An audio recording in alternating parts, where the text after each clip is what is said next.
sweet friends. I'm Mary from marysnest.com and author of the Modern Pioneer Cookbook and the Modern Pioneer Pantry.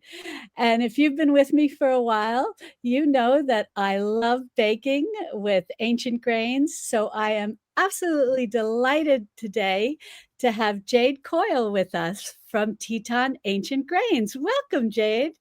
Thank you, Mary. It's great to be here with you. I appreciate the invite. Oh, wonderful. Well, I just want to read a little something that I have about you and about Teton Ancient Mm. Grains for everybody that's watching us. And as I said, this is Jade Koyle, and he is the co-founder of Grand Teton Ancient Grains, a regenerative organic family farm and mill based in Teton, Idaho. Committed to restoring ancient grains to the family table, Jade ensures that the same organic grains his family eats are shared with customers everywhere who value nutrition and flavor. Grand Teton Ancient Grains specializes in cultivating and milling ancient grains such as Einkorn, one of my favorites, Mm.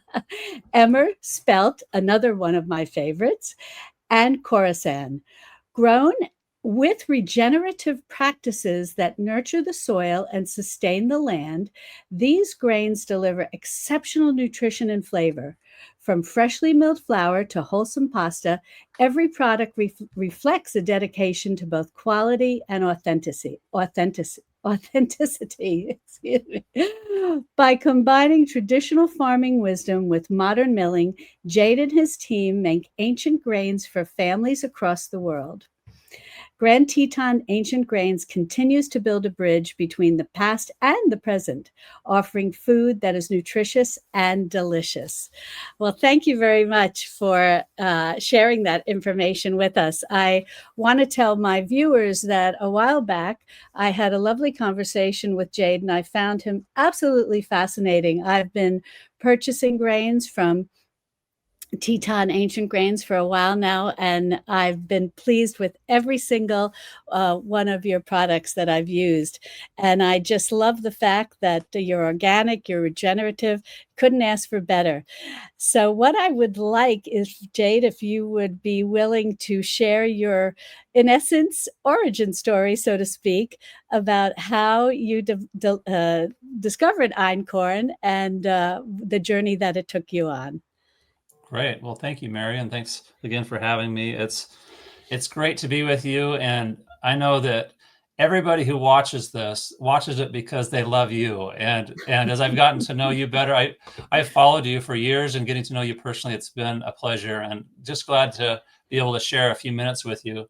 And some of this, Mary, I think is interesting to people, not just because it's my story, but because in some ways it's everyone's story. And so I hope as you listen to it, even though I'm not necessarily the best public speaker or whatever, that you can kind of have a sense for not only what it means to me and my family, but what it can mean to yours. And as you experience this, Mary, I know it brings me joy to share it because I find that so many people relate to it. But I grew up on a farm here in southern Idaho, family of 12 kids, and I was the third. And so being the third, I had a little bit more of the responsibilities early on in the family. And then, of course, as I moved out, others carried on the farming and whatnot as we left. So a family like that is interesting to watch over time. But my role in the family early on was in the establishment of our family farm. And what was happening is my dad was taking over the farm from my grandpa. And so as one of the older kids, I took on that responsibility of learning how to do these things. We actually moved back to the farm and started working in a farm life as a young boy. And we started to learn about all the things that happen on a farm. And my family decided to homeschool us, which meant really that we worked long hours on the farm. I call it farm school. And that's where we learned economics, and we learned about soils and science, and we learned about, how to overcome challenges in our lives. And I got the best education you could ask for.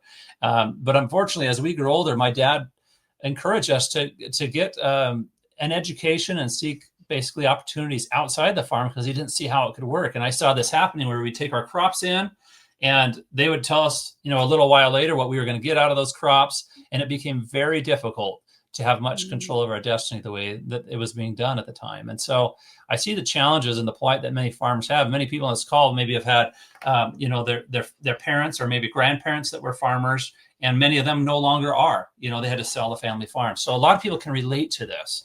And so there's an important story in our journey that I think a lot of people relate to on one level or another. However many generations you go back, you'll be able to relate to this. And myself being a sixth generation farmer, I consider myself very fortunate to be back into farming.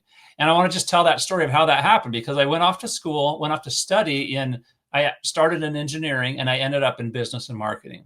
And that's because I had a company that hired me. I started, working just a side job there, and it became a fast growing company. It took off, and I gained a leadership role there. And it was a really exciting opportunity for me because I grew in this company.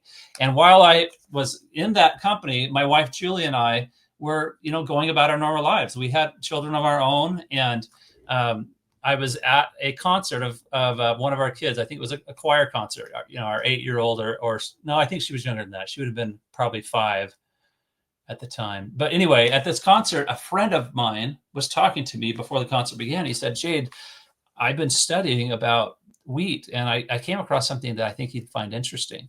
He was a scientist. He was studying chemical engineering, but he had access to papers because of his education that nobody else did. He had access to these repositories of scientific studies. And he came across an ancient grain there called Einkorn in his studies. And he said, it's the most primitive wheat on earth. And the whole thing just fascinated me. He told me a little bit about it. And I left that conversation with my friend Stan, and I went home and I started researching about this grain. And I just couldn't get off my mind. This was a Saturday. And I actually studied late into that night, and I found that the domain name einkorn.com was going up for auction and closing that Monday. So this was Saturday. Oh my goodness. Monday, einkorn.com was up for auction, and that auction closed. And so, of course, I put a bid in. I got my bid in on einkorn.com, and that, I kind of went on with the rest of my weekend. On Sunday, we went to church, and Monday back to work. And about halfway through the day on Monday, I thought about this auction that was going. Even though I had a busy job, I went to my computer and I just checked on it really quick to see what happened. And sure enough, I had been outbid. So I upped my bid a little bit more, and I was able to buy einkorn.com, the domain name. And, it changed my life. I didn't realize it at the time. It was just my curiosity driving this. I worked with my friend who had introduced me to Einkorn, Stan. He and I wrote some blog articles together. And pretty soon we were contacted by people all over the world, people that were just as interested and fascinated by this as we were. So suddenly this Einkorn thing was kind of coming back, and the knowledge and interest in it. And so I found that we tapped into this group of people. You're talking researchers, plant biology, seed collectors, farmers, food enthusiasts, kind of a mix of a lot of different types of people among the scientific, agriculture, and health food community. And so it was fun to begin to get acquainted not only with this grain, but also these people, and to hear what they were doing and what they were working on. And I met some people that had a huge impact on me. And these were people that had been collecting these seeds for a long time, a lot of different seeds. Some of them had actual Einkorn seeds. One of them was a farmer in Germany, and he shipped me. I was able to get a translator to work with me. This was 2009. Got a translator to work with me to get him to agree to send me some grains. And I sent him some money via PayPal. He shipped these grains overseas, and I have a picture of me holding that bag. And I was just so excited when that bag came in. And we were able to get it planted on my dad's farm in Idaho. We actually, I think there were 2 bags, but one of them broke. And so it was about 1.5 bags that we ended up with at the end of the day. And I sent half of that to a farmer in Wyoming, and the other half I planted on my dad's farm. And it did really well on my dad's farm. It grew. It was about this tall. And my dad was shocked by how tall it was. Wasn't sure what to do with that. And so he put up with that. I helped him to plant it, and then he irrigated it throughout the summer. And then I went back in the fall and we harvested it. And it was a fun project. I was back into doing some farming, and I enjoyed that, driving the combine that I drove as a young man. And just a lot of fun to do that project. But this kept growing. This passion did, right? So now we had some einkorn that we had grown that we could offer customers. But I also found other people. One gentleman in Canada, John Husbands, who had some einkorn, and then another man who was in Washington, Renee Featherstone, and I call Renee an ancient grains vagabond. He kind of just roamed the world collecting these weird seeds and then teaching people about them. And so he was one of the people that reached out to me. And both these people and others taught me and shared with me just so much information about not only the ancient grains, but also the conditions in which they grow and the benefits they bring to agriculture as well as to food. And, they've done all this work already, right? Just from their passion, and they shared that with me and passed it along. So I continued on with it. And my friend Stan, he graduated and he went on to work for Intel, and so we parted ways. I just continued on with the hobby. And my wife and I had made the goal to eventually move back to Idaho. And so we were deciding at the time where we'd live. And we didn't plan on farming. That was not the plan when we moved back. But we relocated back to Idaho, and about 3 hours away from my family farm. That was a decision that we made based on, a location where to live, where our kids could go to school and college and that sort of stuff. And so it kind of drove where we ended up living. And the fun thing was that right around the house that we bought was a bunch of farmland that was not for sale. But a few years later, it came for sale, and we made the decision to buy that. As you remember, the 2008 housing crisis, things weren't really coming back. And so we were able to get that farmland compared to today at a very reasonable price. Today, you can't afford to buy farmland. But the story continues on where we got this farm, started transitioning it to organic. And I was doing this as a side thing. I had moved back to Idaho. I continued doing my sales and marketing in a consulting relationship, but doing this on the side, it was starting to get overwhelming. I just didn't have time for it. And my wife, obviously, with our family of 7 kids, it was overwhelming. And so we got talking about it. What can we do? And I thought, well, I have a younger brother. He's a mechanical engineer, grew up on the farm with me, loves farming too. And I said, what if we invite him to come and take this on while I continue to work part-time in it? And he did. That's my brother Jackson, 8 years younger than me. And he's a lot smarter. And he built the very first processing facility where we cleaned einkorn right here on our farm. And we were able to clean that whole crop of organic einkorn. The first one we grew, we began transitioning in 2015. Our first crop was 2019. And we planted organic einkorn, and it was a great success. It was just amazing how well it went. And we harvested that crop, and we were able to sell it to our customers. And then in 2021, I went full time with the farm and mill. And so I've been doing it now for 4 years full time. So that's a little bit of the story that gets us here. And Jackson is the one that made that transition possible. And he's now built our third version of the grain cleaning system. And it's entirely designed around regenerative farming, because we're now farming 1,600 organic acres. And wow. And well, some of those are in transition to organic, I should say. But even the ones that are in transition, you farm them as organic. That's how that works during that transition period. But little by little, we're transitioning those acres over, and we have long-term leases with the landowners so that we can implement these farming practices and have the assurance that we'll have it long-term. And they like it, because then chemicals aren't being sprayed around their homes and the neighbors. And so as more and more homes are being built near farms, it becomes important to make it a better environment for everybody. So that's what we've started doing here. And it's grown into this situation where we not only grow einkorn, but we grow spelt, emmer, Corusan, the other grains I mentioned there. And we have other grains that are on our website. And these grains are what we're committed to doing, because at the end of the day, if a customer can get access to the exact same food that we're eating as a family, think about the confidence and the reassurance that gives them about their food, their diet, and their nutrition. And in today's world, products go through so many different touch points, so many different hands, that even nobody can really say what has been put on that product. And from the farm to the storage to the processing. And so this way we know, soup to nuts, from the very beginning to the end, what has touched the product and how it's been handled.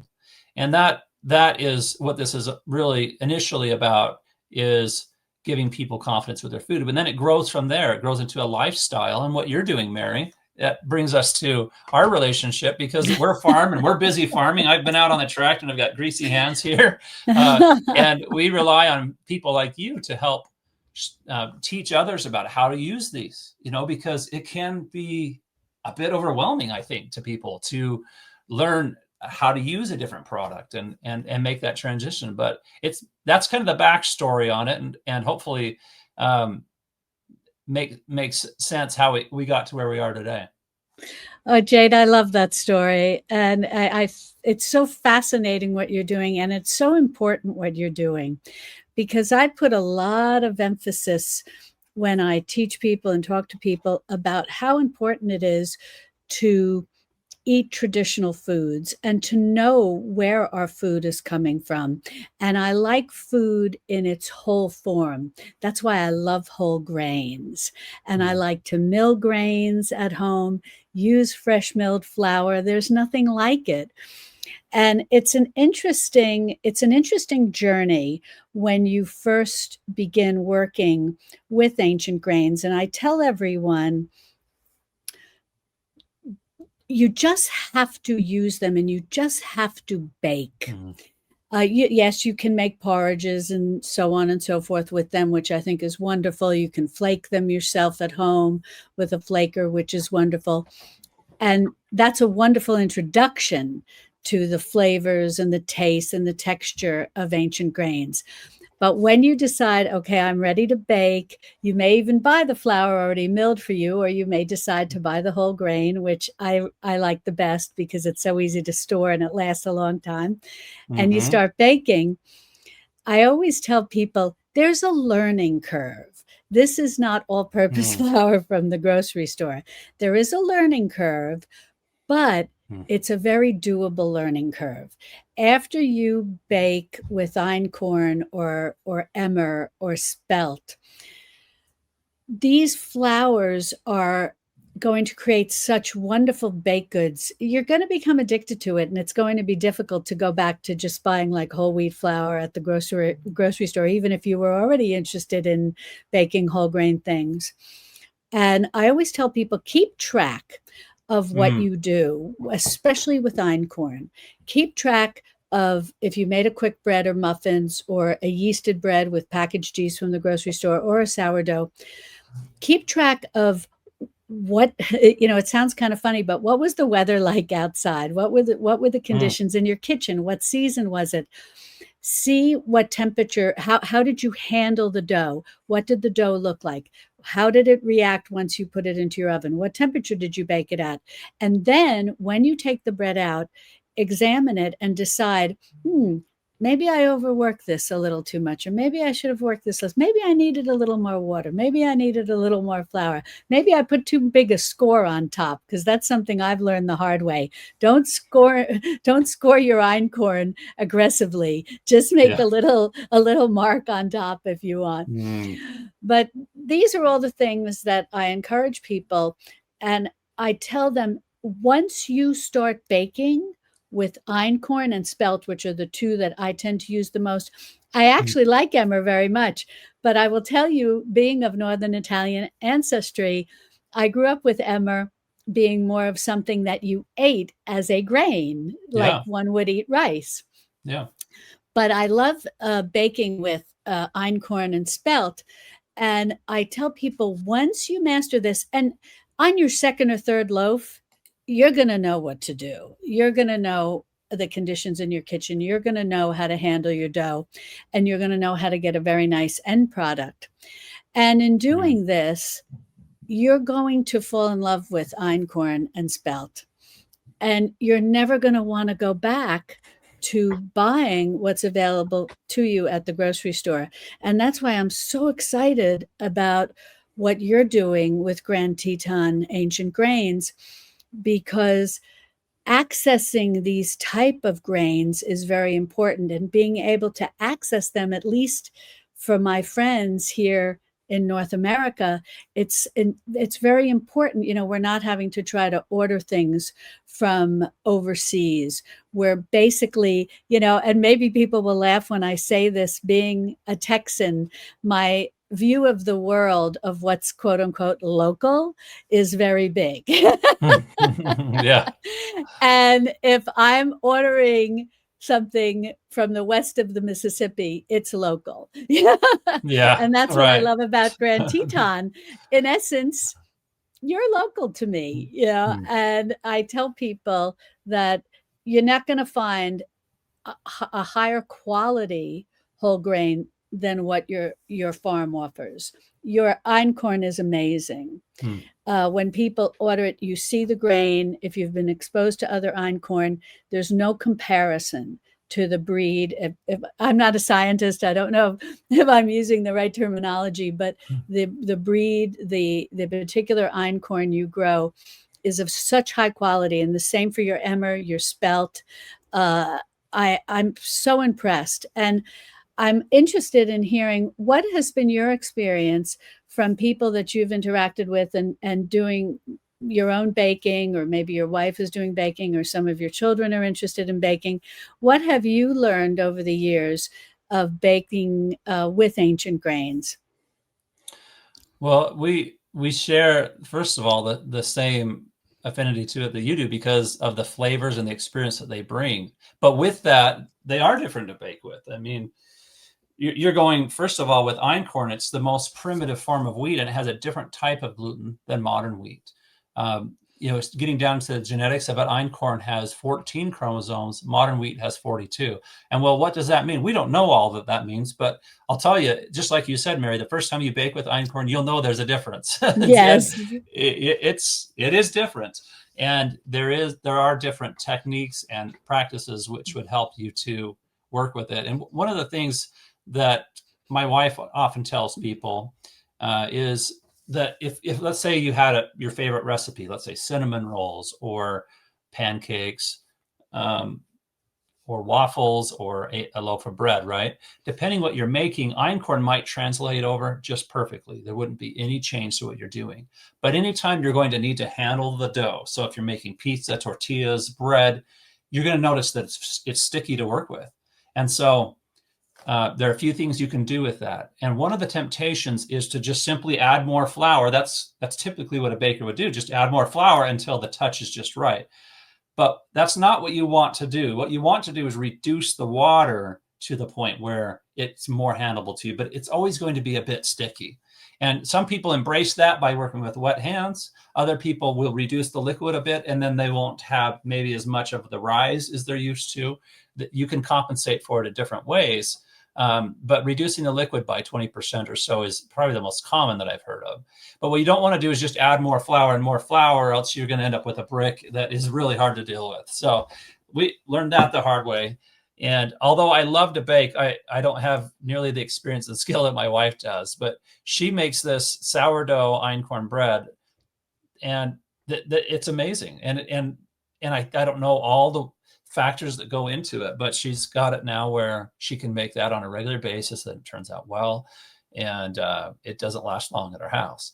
And so that's one of the pieces of it is the moisture. And then the other thing is that einkorn, it has a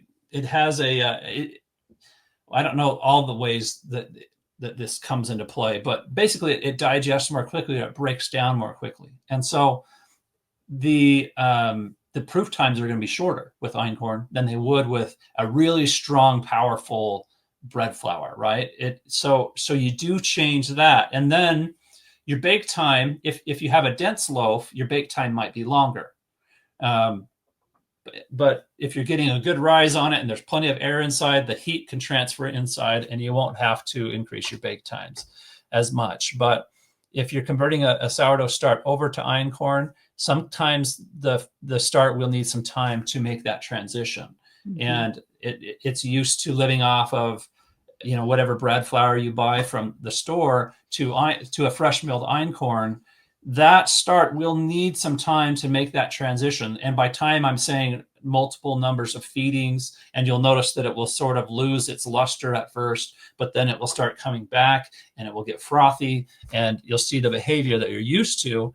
And that might not be true of every starter, but we've had a number of people who have observed that, and we've seen that as well when we've transitioned different starters over.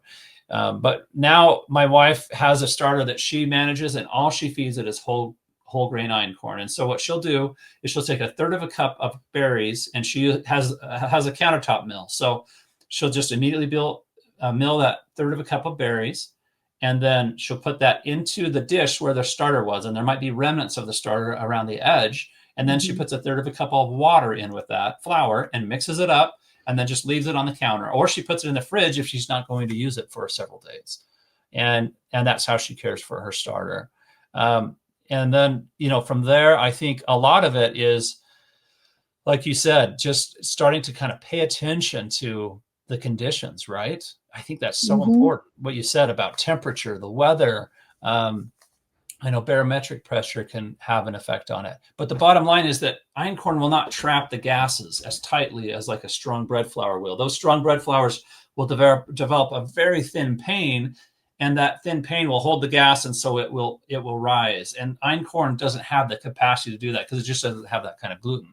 Now, the upside for that is it's going to be easier to digest, and you get the benefits of the flavor of the einkorn. And then there are people who do a blend. They'll take their regular flour they've used to working with, and maybe they'll start with 15% or 20% einkorn, just so they can get the benefits of both. But for people who are truly facing, gluten sensitive issues or digestive issues, doing 100% einkorn flour is you're going to be better off having made that transition. But it can take you a few tries and attempts, and don't be hard on yourself while you figure that out.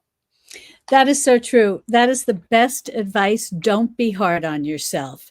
And nothing goes to waste. I always say, even if you get a dense loaf or it didn't rise or it looks more like a flatbread, there's always croutons and breadcrumbs. That's right. Exactly. Nothing's going to go to waste.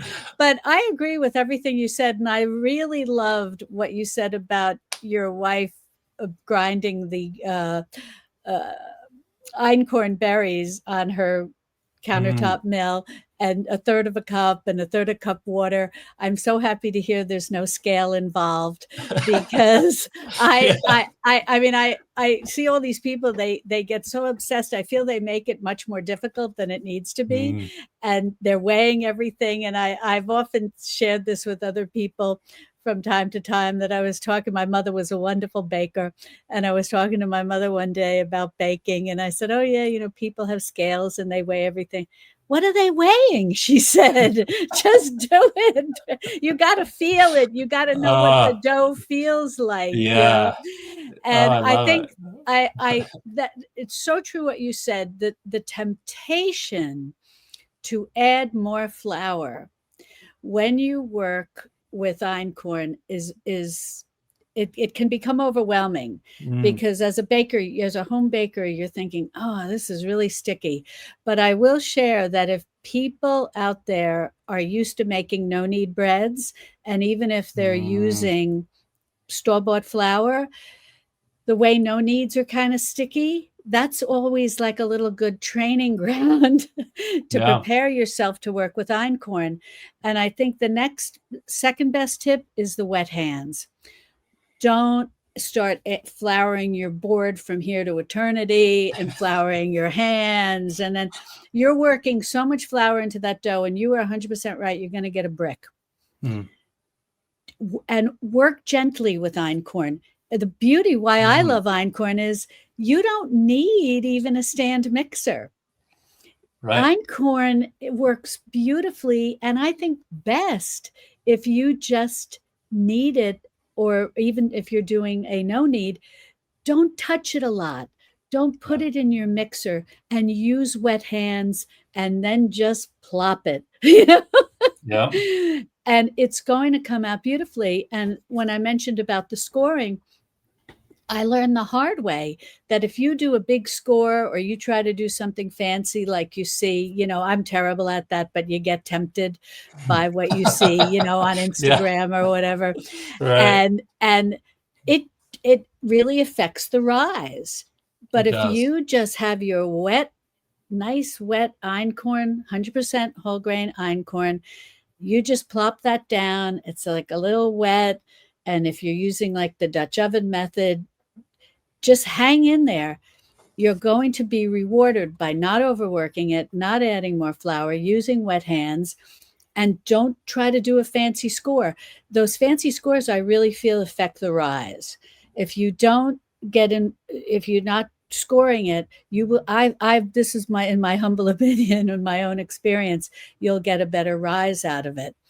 And once you start to do this a few times, you're going to say, "Yep, these folks were right. Yeah. My first one was a brick, and it was flat because I treated it the way I would if I was making some all-purpose flour or even a whole wheat flour bread. But if I let it be a little wet, I use wet hands, I'm going to be rewarded for that." And something I thought was interesting what you were saying about working in einkorn little by little. I was always one to bake a lot with spelt, whole grain spelt. And I would sometimes, I'd grind my spelt. I'd sift out maybe about a quarter of the bran and the germ. So I didn't really have a all-purpose spelt, but sort of like what I would call like an old world spelt. Yeah. And then what I started, so just to help lighten the load a little, and this is sometimes I find helpful to people who are new to whole grain baking. And sometimes if you do sift out a little of the bran and the germ, it's a little more forgiving if you're new to baking. Yeah. But what I started doing was I started substituting a little of my spelt and starting with einkorn. So I was basically baking a spelt einkorn bread. So maybe I was doing 3/4 spelt, of which I had sifted out a little bit of the bran and the germ just to make it a little lighter, and then maybe a quarter of 100% whole grain einkorn. And that was my learning curve. And little by little by little, and then I was like, okay, we can go all einkorn. I know how it should feel. I know how I should handle it. And I'm a big fan of having a kitchen journal and writing down so I don't forget. And that's little by little how I learned. And this is what I teach other people and what I recommend. And I'm going to tell you a funny story. I used the Grand Teton Ancient Grains. I do make an exception. I love whole grains, but when I make a pie crust, I don't make a lot of pies, and it's usually holiday time. So I'm going to splurge, and I use your all-purpose einkorn flour. Yeah.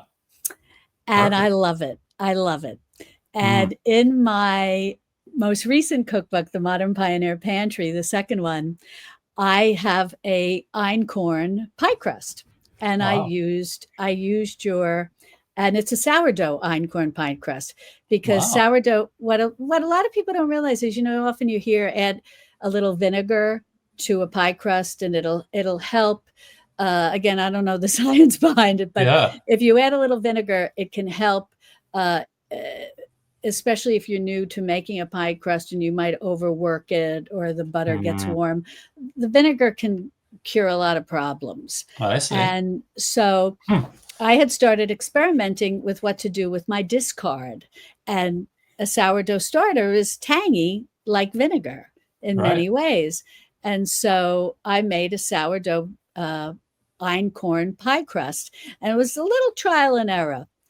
But I got there, and it makes a nice flaky using your all-purpose einkorn flour and a little sourdough discard, and it works great. But you got to do this by hand. You can't overwork this. I see. And when I when I put this recipe in the Modern Pioneer Pantry, Random House, my publisher is Penguin Random House, and they require that every single recipe be tested by a professional recipe tester. So they usually get 2 of these people, and your recipes go to them, and they get in touch with you. Well, you're going to laugh, because one of my recipe testers on this most recent book was a chef.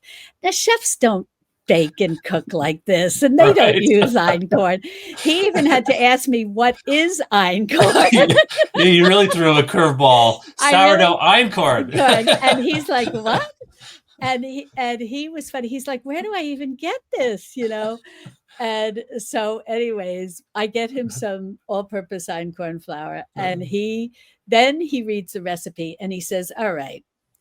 He says, this is old school. I have to make this by hand. I want to throw it in the food processor.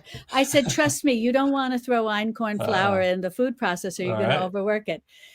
And he's like, all right, it's a lot of work, and I never heard of this flour, and I'm using a sourdough discard. This is going to be like the worst pie crust ever. And then he follows through, and then he's like, wow, this was great. This is my new pie crust, That's cool.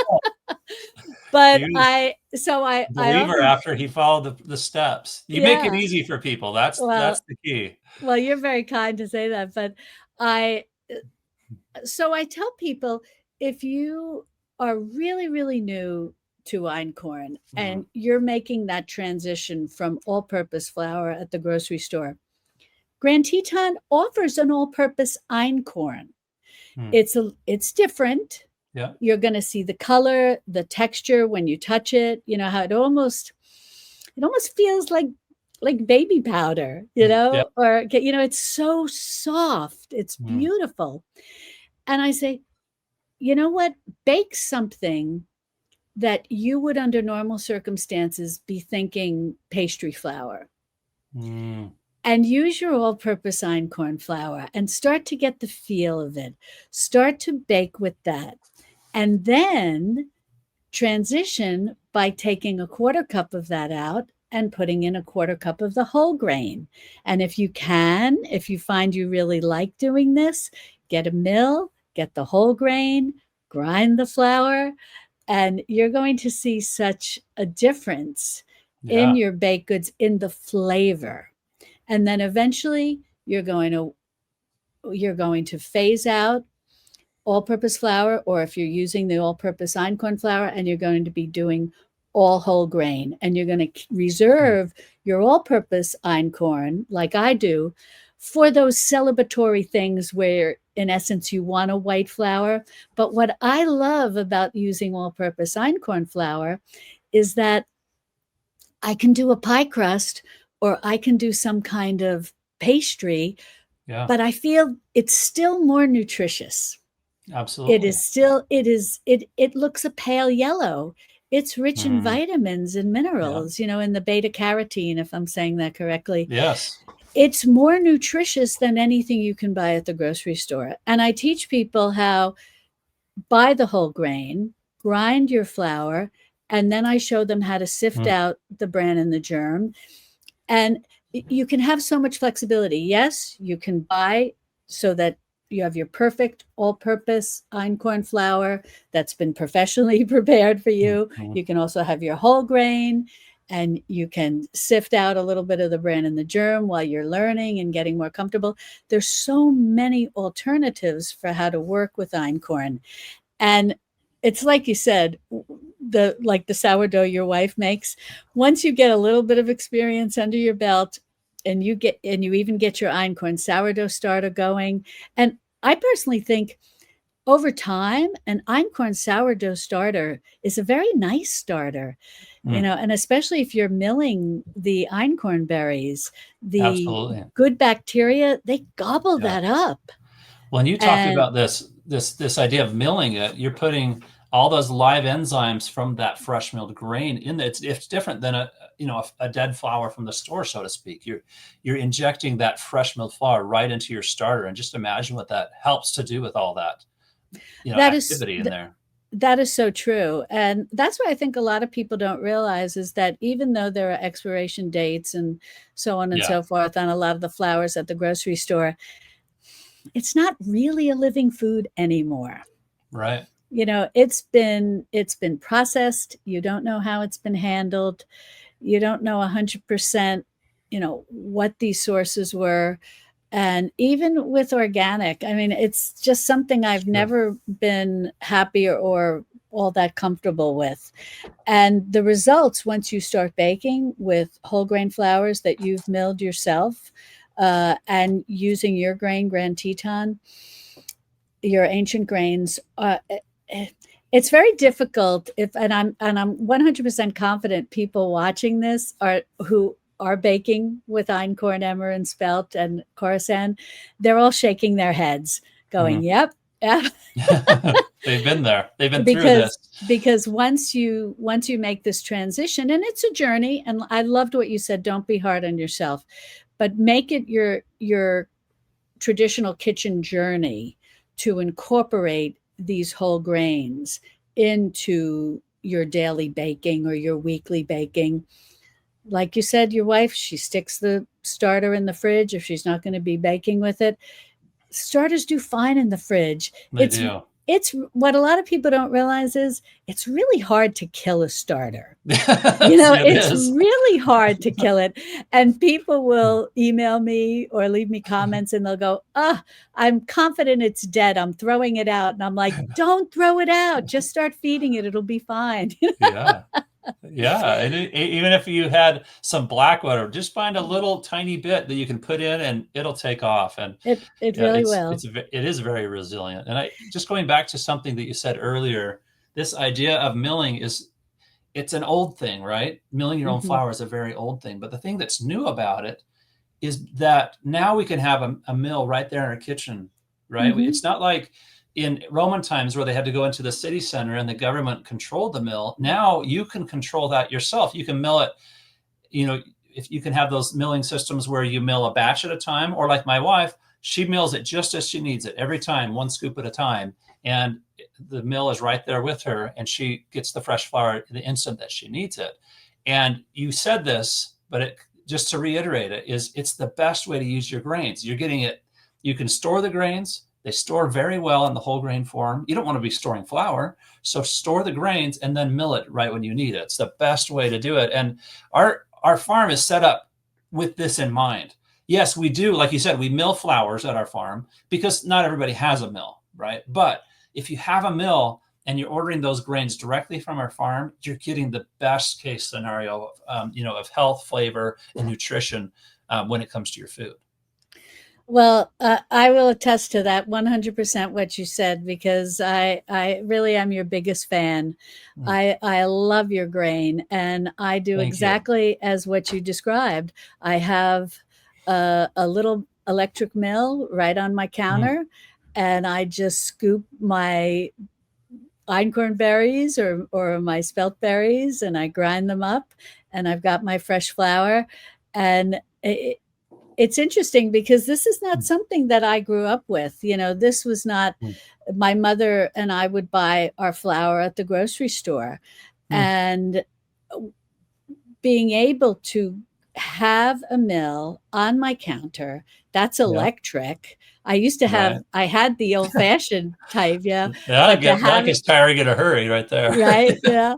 And have the electric and grind this great, the aroma alone compared to, even if you're grinding, modern day, what is it? Red hard wheat berries. Yeah. If you grind that and you smell that, and then you ump in a bag of whole wheat flour that you bought from the grocery store, there's no comparison. Yeah. And when you watch people like yourself who have a knowledge about all of this, and they teach, like professor level people who teach about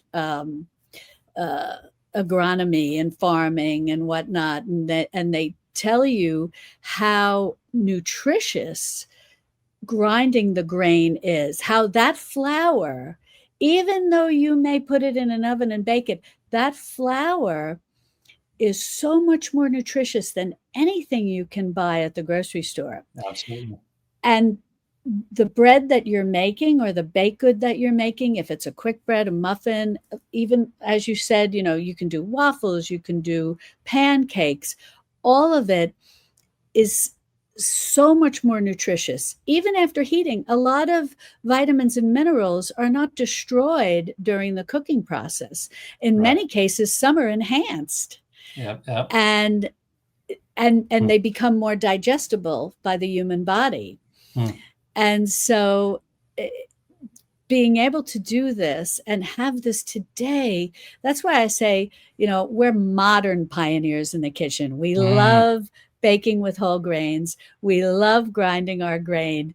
But how lucky are we that we have an electric grain mill and an electric oven and hot and cold running water?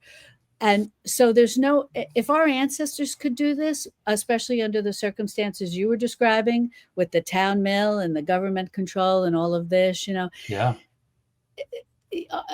Our ancestors were starting at the crack of dawn, making breakfast, and then they were having to figure out how they were going to make lunch and then dinner, and then all the other chores they had to do. Yeah. I mean, how hard is it to really throw a few ingredients together and put it in your oven, and then you're free to do other things?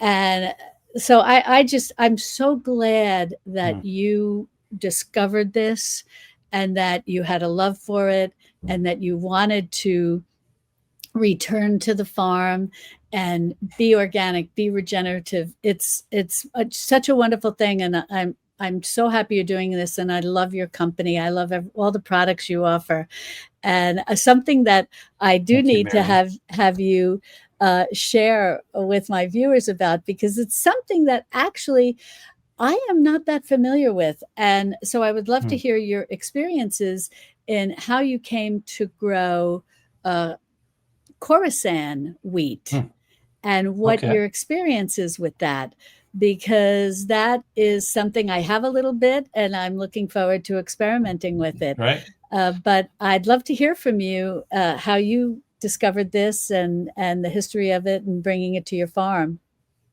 So Corusan is another ancient grain. It is not as primitive as Einkorn. So Einkorn has 14 chromosomes. Corusan has 28. Modern wheat has 42. So it's in the durum class of wheats. All the durums are the 28 chromosomes. So Emmer, durum, Corusan are all 28 chromosome wheats. And so in a sense, durum wheat is more primitive than like your hard red spring or hard white. But Corusan dates back, and you can visually identify it because of the size of the kernel and the shape of it. It's a very unique grain, large. And I noticed that, yes. Yeah, it is. And if you baked with Corusan flour, you wouldn't know this, obviously. But when you get the grain and you mill it yourself, it's kind of surprising when you see how big it is. And so it's an interesting one to grow on the farm. We really like it. It has a lot of benefits, and it's an important part of regenerative agriculture in the way that we farm here. But speaking to more of it from a baking standpoint, Corusan, when you mill it, it has some characteristics similar to hard white spring wheat, in the sense that it's a very light bran. Like the kernel itself is very light in color, right? And so when you mill it, the flour tends to be lighter in color. When you bake goods with it, they tend to be lighter in color. So if you bake a whole grain Corusan loaf, it will be pretty light in color when you bake with it. But it's also a very soft grain. I mean, it makes a very soft bread. But when you mill it, it's going to feel grainy. It will feel like sand almost. It's hard to get it any finer than sand texture, but you need to mix it a bit more. It needs more development of the gluten. And what you're doing is you're activating that gluten and getting it to develop so that they're connecting and starting to stretch and hydrate. And then at that point, you're going to notice that Corusan will make a very beautiful, soft loaf. And so it's just surprising when you see it go from the sand to a soft, really amazing textured loaf, almost so soft that, well, we had this idea, we said, what if we try hamburger buns with it? And so my wife did. She just 2 weeks ago, she made hamburger buns. They were amazing, Corusan hamburger buns. And of course, we don't want to buy our hamburger buns from the store. My wife is a great sport. She's always willing to do so much work for us and for our family to make healthy food. And that's a lot of work to make hamburger buns, but she made it so it was simple. She could use a scoop and just put them right out. And it was amazing. Anyway, the texture of that Corusan, as it develops and it bakes, it turns into a very soft bread. And I think that's why Corusan is so popular. Most people won't know it by that name, though. They'll know it by a brand name that is the most common out there called Kamut. And Kamut Yes. is a trademark of Kamut International. But the name of the actual grain is Corusan. So we don't sell the Kamut brand. We're not affiliated with Kamut International, but we do offer and grow Corusan.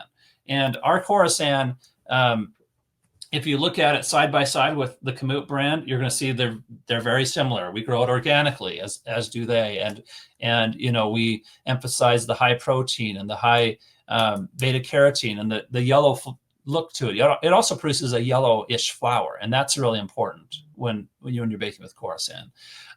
And it's come about in many ways. It was probably the very first popular ancient grain in America, I would say, is this Kamut, because it started in the 70s, and they were Kamut International was taking this Corusan, growing it, and they were distributing it throughout the world. At least in this area I'm from, they were the main ones doing an ancient grain here. But then several other people started just focusing on just Corusan itself.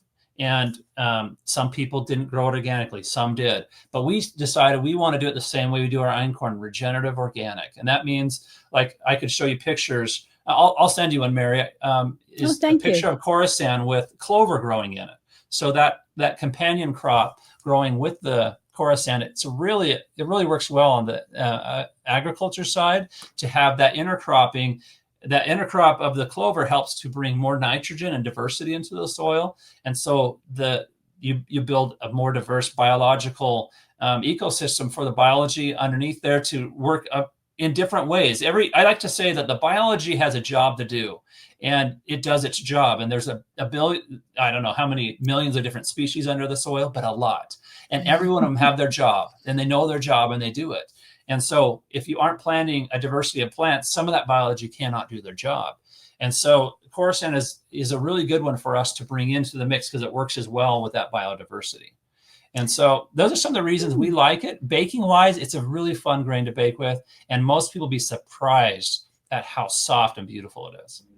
I can't wait to try it. I'm going to try hamburger buns and sandwich bread. It sounds like awesome. It's made for that. Yes. Oh, that's wonderful. Well, Jade, this has been so interesting. It's such a delight speaking with you. I'm going to be definitely be putting a lot of information in the description underneath this video where people can reach you and purchase whole grain from you. But also, I'd love to hear from you where we can find you and what exciting plans you may have coming up for the future. Okay. Well, first of all, I want to make an invitation to you, Mary, and to anybody in your audience. If you ever go to Yellowstone National Park from the west entrance, so that's where we're located, you'll actually pass right by our farm. So you might as well reach out to us in advance and send us a text message to say, I'm going to be in the area. I was wondering if we could arrange a tour. We'd love to take you around the farm, show you how we clean the grain, show you how we package and mill. And it's fun to have customers come in to show them around and show them what we do. So that's an invitation to you, of course, Mary, but also anybody in your audience. If you're ever in this area, you go to Grand Teton National Park or Yellowstone, you're so close to us, you might as well come for a visit. Oh my gosh, I might take you up on that. Great. I hope you do.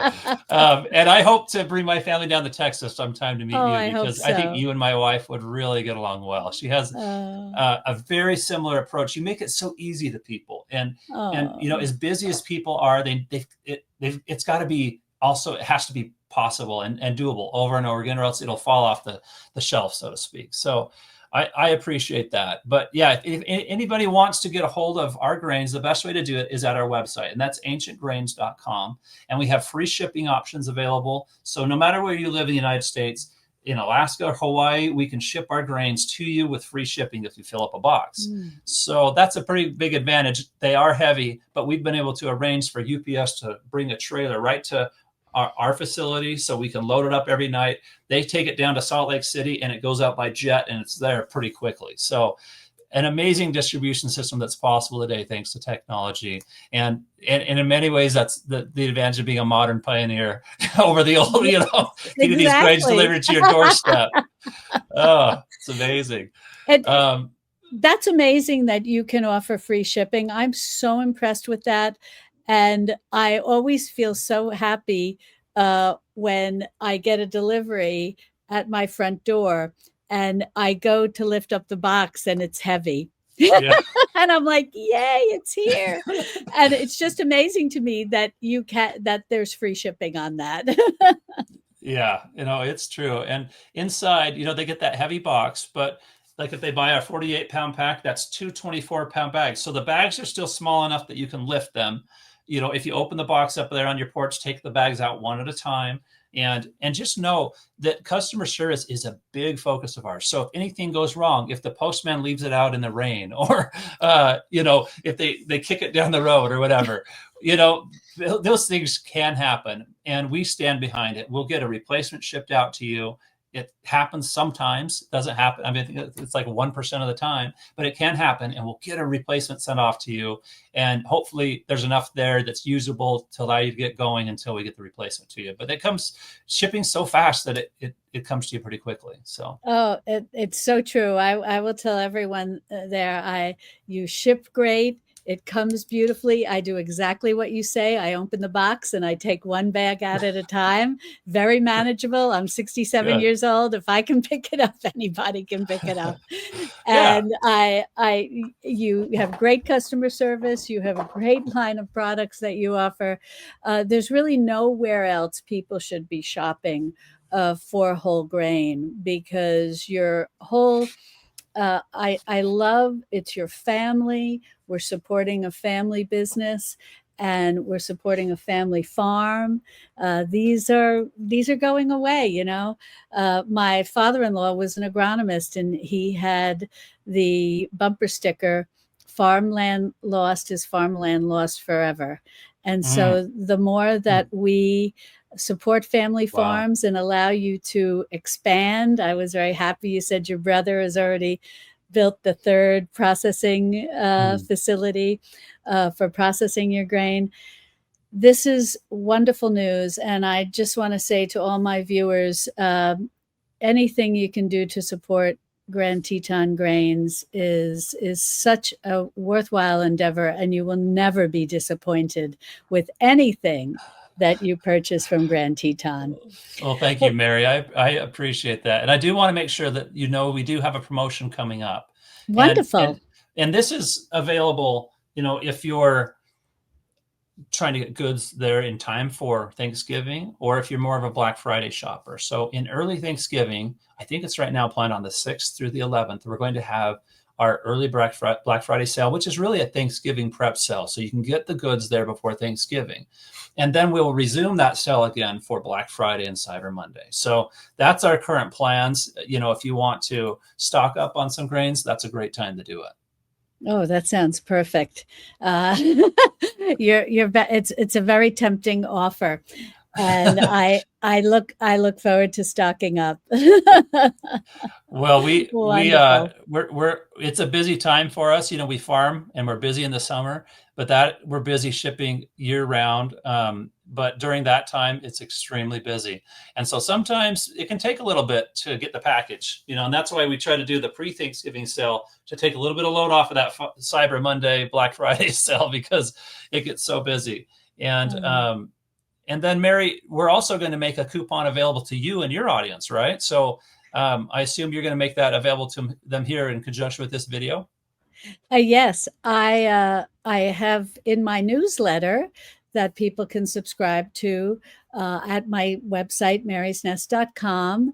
There's an exclusive discount that Jade is very generous to offer to my newsletter readers. So be sure, and I'll have all the links to that in the description below, where you can subscribe to the newsletter and get a very generous discount from Jade, which we have to thank you very much for. Oh, that's great. Well, we're glad to support it, and thankful to you for teaching people how to do this, because it doesn't work unless we understand how to use it. And you're the one that figures out how to make it easy and how to adapt it into your regular life so that it's not a one-time thing, it becomes a lifestyle. That's what we love to see. Well, you're very kind. Yes, we're all on a traditional foods journey. and making it as easy as possible and doable as possible is what really matters, because that's how we stick with it and we incorporate those habits, into our traditional foods kitchens. Well, Jade, I can't thank you enough for joining us today. It's just a delight to know you and to talk to you, and I look forward to having my viewers get to know you better through this video. And also I look forward to having them to start baking with Grand Teton grains. Thank you very Mary. much. Oh, thank you. And thanks for inviting us. It's great to be with you today. Wonderful. Bye-bye. Bye-bye.